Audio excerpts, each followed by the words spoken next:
All right, bienvenue and willkommen back to Street Signs, right? We know that Europe is a mess, but enough with the what's gone wrong stuff. You know that. Let us walk you through some of the possible solutions that have been talked about because it is a very fluid and often confusing situation. Okay, the first possible answer to their problems, stay the course. A combination of benefits and bailouts and austerity. Problem here is that many people believe the bailouts are not big enough and that countries like Greece facing austerity won't deal with it well anyway, and it will slow economies that are already slowing down, essentially making the debt spiral worse. All right, first possibility, status quo. Number two, the suggestion of maybe a larger bailout, maybe the equivalent of something like the Euro TARP plan that we had here for our banks, right? The question with that would be, where does the money come from, right? Many of these countries, the IMF, which is a big part of you, taxpayer in America, getting a little burned out of spending all that coin, right? So that's number two. Number three, maybe a Euro bond. Been a lot of discussion about this. Germany was very anti-Euro bond at first. Some stories out in the last couple of days that maybe they're warming up to the idea of a common bond. Remember, the Eurozone is a common currency, the euro, right? But it does not have a common debt market. All the debt there is issued by each individual country, and many people think that is simply unsustainable. Problem, though, with a Euro bond is that it will take a huge amount of time to build, to issue, to get out there. Time, though, like money, something Europe doesn't have a whole lot of. The last solution, had to put it last, really sort of seen as the final answer, right? Default. Just go to the banks, go to the bondholders, say, I'm sorry, you're getting 75 cents, you're getting 40 cents, you're getting 25 cents on the dollar. You wake up the next day, you go to work, economies are going to get hurt, but listen, that's the last option. And guys, these are serious, but I just want to throw this out because it's kind of going around today.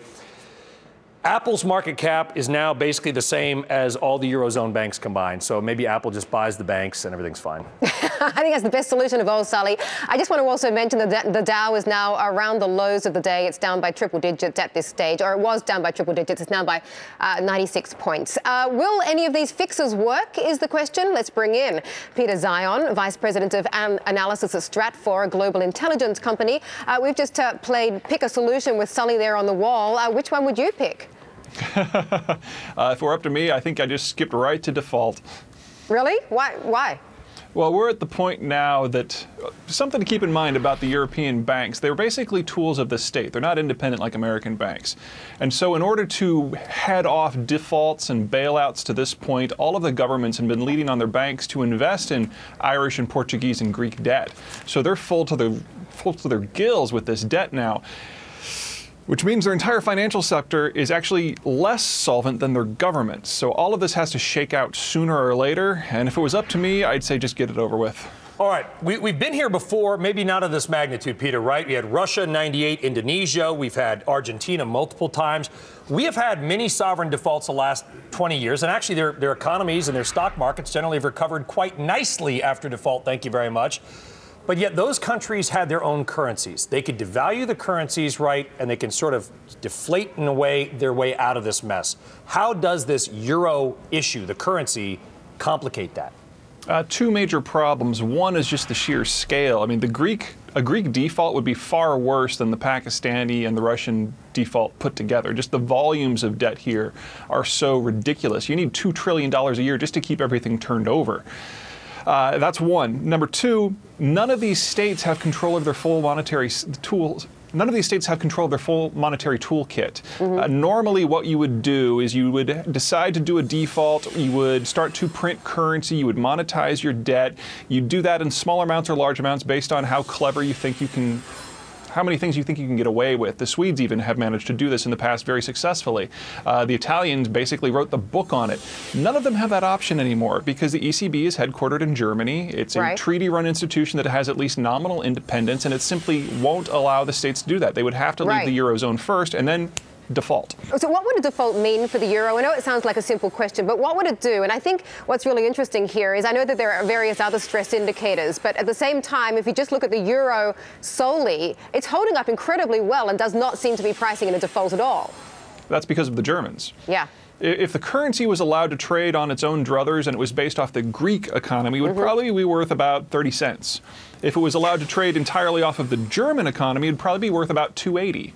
You put all of those people into the same economy, and all of a sudden you've got this market where the Southern Europeans can never recover because the currency is too strong, but the Germans are kicking butt and taking names with their exports because their currency is too weak. You know, and that's such a great point. You know, and listen, Peter, I mean, in America, we've got states that are prospering, and we have states that are suffering and have higher unemployment. But the difference between the best and worst economic U.S. state, I was blown away having been to Greece, been to Germany recently. They're so markedly different from an economic perspective, right? Yeah. I'm not trying to be insulting to Greece or anything Chalk like and that. cheese. I mean, yeah, it is. Do you think they can stick together ultimately? Oh, absolutely not. The income differential in the United States is less than 2 to 1 from the richest to the poorest. In the Eurozone, it's 3 to 1, and in the EU as a whole, it's 5 to 1. If you say absolutely not, I mean, when is this all going to come home to roost? What sort of time frame are we looking at? Well, keep in mind that Germany is a first world economy that has the potential, should it choose to throw €1 trillion a year at a problem. They have the ability to drag this out for quite some time, because if the bailout fund gets ratified in its current form, it will have legal authority to go ahead and preemptively do bailouts even without going back to the Council of Ministers. That's a very important tool. That's basically creating, if you will, a TARP-like structure that has a certain amount of political autonomy. Is that a TARP-like structure that over the whole Eurozone, or in your worst case scenario, is that a structure that does bust up the euro? We all go back to a bunch of different countries. Goodbye, Eurobond. Where does this go? It's a temporary funding facility, and it can, in its current size, handle Spain. You beef it up by a factor of 5, it can handle in Italy. It can also handle banks, which is a nice touch, something that they did learn from TARP. However, it can only hold the position. It can't actually solve it. For that, you need a full transfer union, or specifically, I would call it a fiscal union. You need a single authority in Europe that has the ability to tax everybody and spend the money where it needs to. So New York can support West Virginia. Right. So that food sources in the Midwest can supply Arizona. You've got to basically blur, if not eliminate, the national borders.